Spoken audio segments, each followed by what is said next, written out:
श्री स्वामी समर्थ. आज आपण या व्हिडिओमध्ये वटपौर्णिमेविषयी माहिती जाणून घेऊया थोडक्यात. वटपौर्णिमा का साजरी केली जाते, वटपौर्णिमेचे महत्त्व काय आणि वटपौर्णिमा पूजन विधी हे सर्व आपण या व्हिडिओमध्ये बघणार आहोत.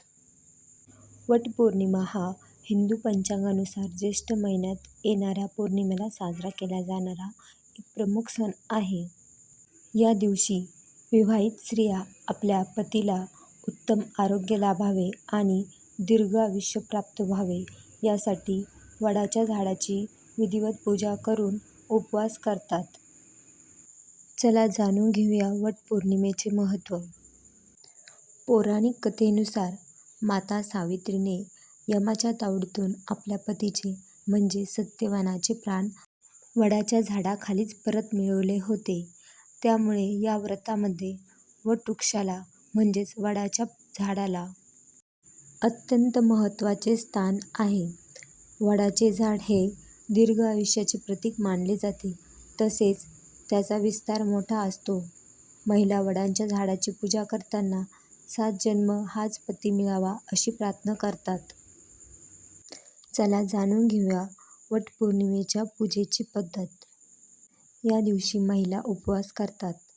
वटपौर्णिमेच्या दिवशी महिला सकाळी लवकर उठून स्नान करतात आणि निर्जला किंवा फलाहारी उपवास करतात. वडाची पूजा. वडाच्या झाडाच्या मुळाशी पाणी घालतात.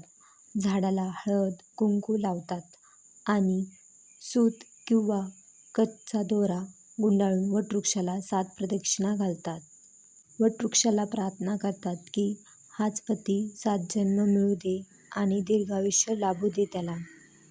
वटवृक्षाची पूजा केल्यानंतर वडाच्या झाडाला पुरणपोळी, फळे, विशेषतः आंबा याचा नैवेद्य दाखवला जातो.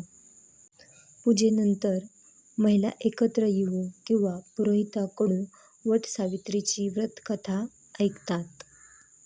मंडळी, आपण या व्हिडिओमध्ये थोडक्यात माहिती वटपौर्णिमा, वटपौर्णिमेचे महत्त्व आणि वटपौर्णिमेची पूजाविधी ही जाणून घेतली आहे. आपल्याला हा व्हिडिओ आवडला असेल तर लाईक, शेअर, सबस्क्राईब करा चॅनलला आणि व्हिडिओ बघितल्याबद्दल धन्यवाद.